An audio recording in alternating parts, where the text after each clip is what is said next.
Alright, welcome back to another rap related video. Now, today, this is going to be a video about a lot of things because I'm going to have to cover all of this before anybody talks about it. Now, a lot of people are going to have to ask these questions because things are making things a little bit uneasy at the moment, and I'm just not going to be honest. I'm just going to be 100% honest with y'all. It's very, very, very, very complicated, so I'll be happy to just go through everything. So, a lot of people don't really know this, but the rap scale is supposed to be based around the skill gap that you have. You have to be 50-50 on both ends, both on production and skill. If you can't do both and you lack on one of them, then you'll either go down or go up, depending on the situation. But as far as this is concerned, because a lot of people don't really know this, it's very, very clear that a lot of them don't really know that when you have a certain skill gap, there are limits. And in between those limits is going to be your downfall. Like, for example, I'll give you a prime example. Drake. Ever since, like, probably around when he first started his rap career, when he started getting a little bit of money, I realized he was getting way too comfortable. And the reason I say that is because his skill gap started going even further towards production than skill. And I realized that, I was like, and I didn't even start to realize that until like at least later 2016. And when I did notice it, I was like, okay, there's something definitely wrong here. I'm gonna have to redo everything here. So, for starters, I realized that Drake was literally slacking during his entire single. And what I mean by slacking, I don't mean that he's completely lazy on when it comes to skill. That's not the case. What I'm saying here is that he didn't have enough time to make his skills more consistent. And what I mean by that is that when you basically spit a lot of bars and you have that type of talent, you have to keep the skill going.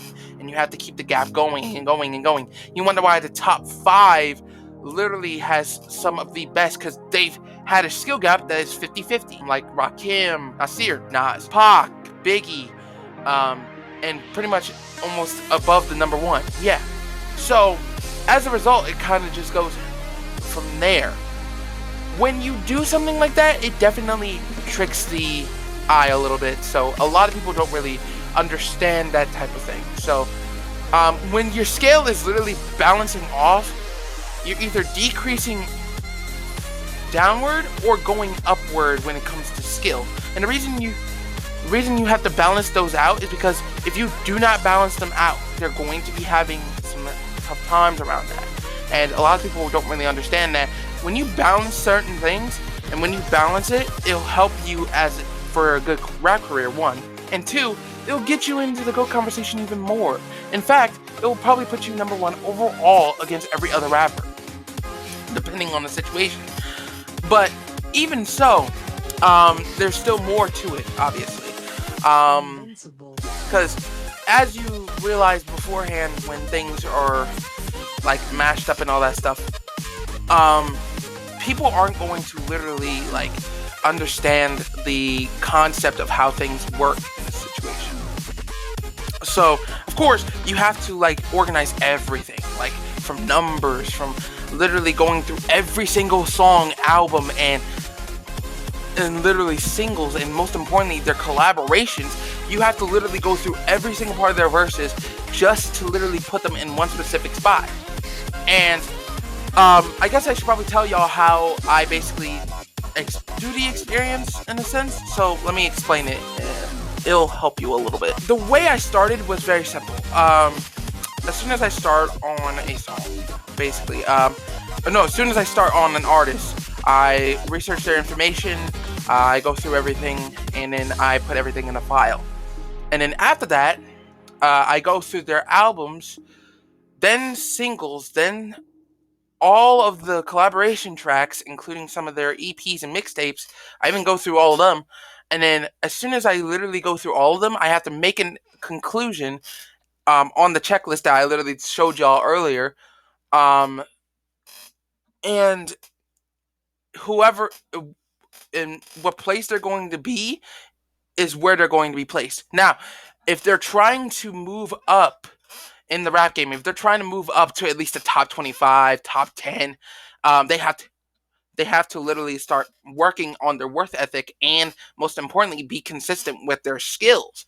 And some of their skill sets are a little bit hard because they can't really talk about much, and that's where changing content comes in, because a lot of people don't really know that changing content is very, very important when it comes to like trying to reach top 25 or top 10, because if you don't do that, then you're on your own, and that's pretty much how bad it will get.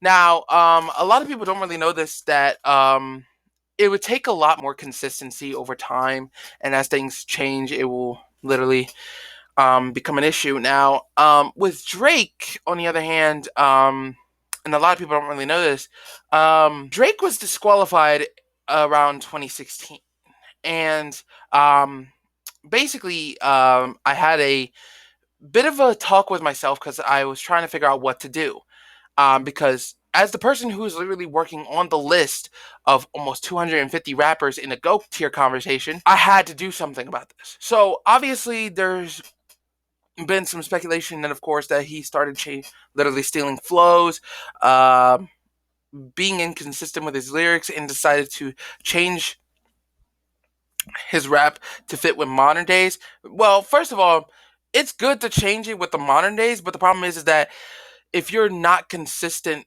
and you're just relying on just production itself and then literally worrying less about skill, it puts everything on red. Like, you cannot be that far up. Now, I remember specifically when Drake first started, I put him in the eight like 80, because he just started. So he had a long way to go. Over time, when I realized that he was doing something, I realized that he was staying in the same position as he always has. Because I realized that the man wasn't even being consistent as far as skill.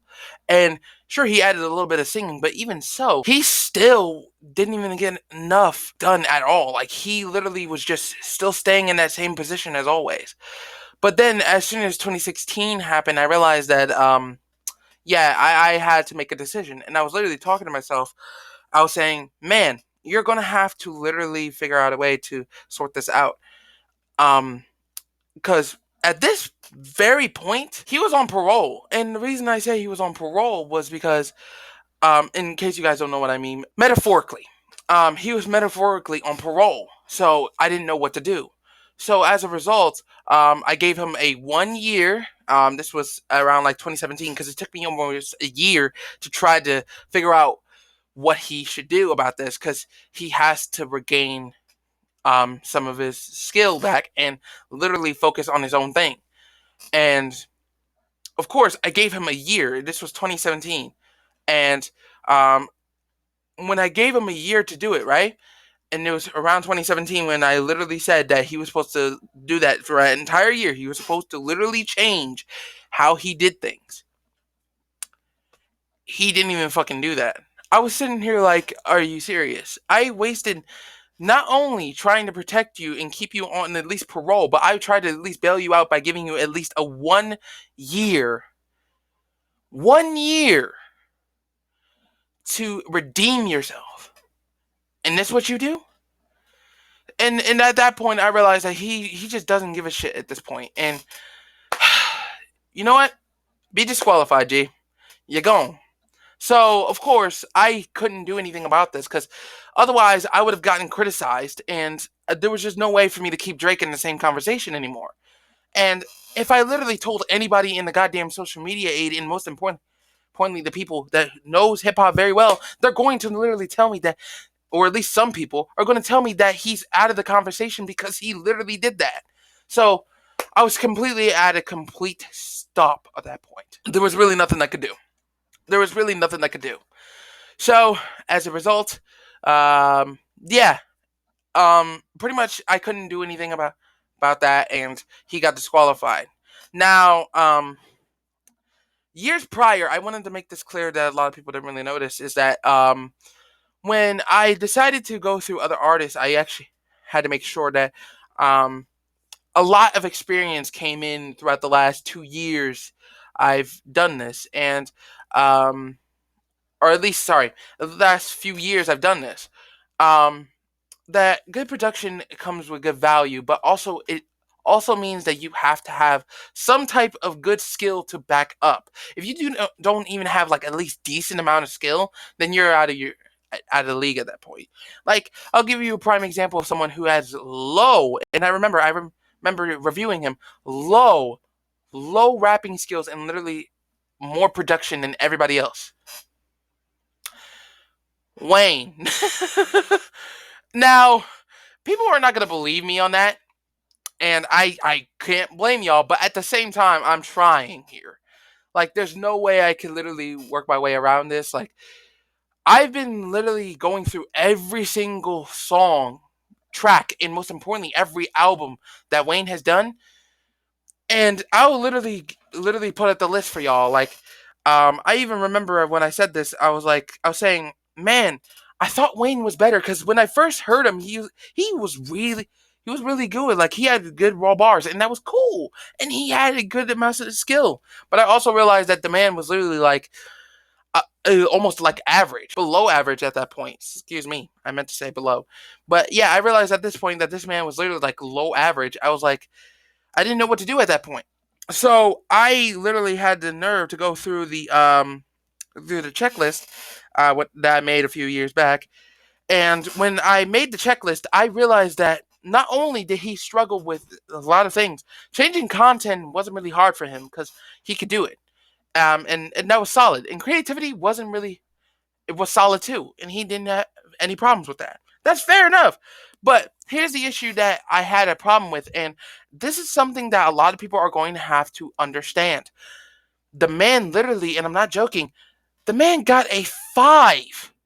He got a 5 on Boom Bap 101. How are you that good and can't do Boom Bap? How? That's one of the simplest things you can fucking do.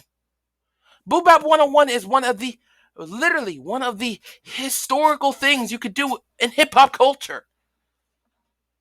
How is that possible that you are not capable of doing that? How? And then here's another thing. When I look at his artistic view, I realize that not only is it completely childish, because number one, he literally paints like a goddamn child, or color, if you want to give him a coloring book. But yeah, I realize that he's just literally painting a picture of something so simple. He's literally painting a picture so simple. And then I just like, come on, dog. And I understand a lot of people are Wayne fans because, hell, I used to be a good fan of fucking Wayne. But at the same time, he's just not giving the benefit of the doubt. You literally have to sit there and witness how much he's done this. And I was just sitting there like, how inconsistent is this dude? And then I realized his skill gap. Literally, I'm not even bullshitting. The man had literally had only 4 to 5% on skill and almost 95 to 96% of production. I didn't even realize this because as I literally went through his stuff, I realized that it was mostly production and his skill was lacking. So it was very, very clear that he was just literally at just basic. He just wasn't even trying his best to literally improve as an artist. And well, not as an artist, but as a rapper itself. I didn't even realize that until now. Now, of course, as I went through the majority of them, I had to make sure that it was clear that man didn't know much because deep down I didn't want to literally give him a bad rating, but he kind of brought this upon himself, so I didn't know what else to do. So as a result, he is literally like, I think, if I'm not mistaken, he's number 99 in the top 100. So yeah, he's barely keeping himself up there. So because remember, he's still an icon for a certain amount of years. So of course, he still has the hip hop resume to back it up. But yeah, he's not going to be able to reach like the top 25 or the top 10 anytime soon. I'm sorry, it's just not going to happen. And as a result, I'm gonna have to literally just try to figure that out on my own and see if he's improved over the last few years. Because I heard he did a song with Logic and Ferg, and if he's taking a step right now to improve himself right now, that might be a good option. That might be a good option. If he can improve his skill, he can do that. He just needs some time. So that's all he needs. But anyways, um, that about sums up this video. Now, I didn't want to rant about those. I just wanted to prove a point that the skill gap is very, very important. So please make sure to understand that when you take a look at music videos, please understand that if the production is almost better than the skill itself, it's very clear that the artist is not going to get that far. He's not. He's not going to get that far as the GOAT tier. He's not. I'm sorry. But anyways, it's been said, guys. Later.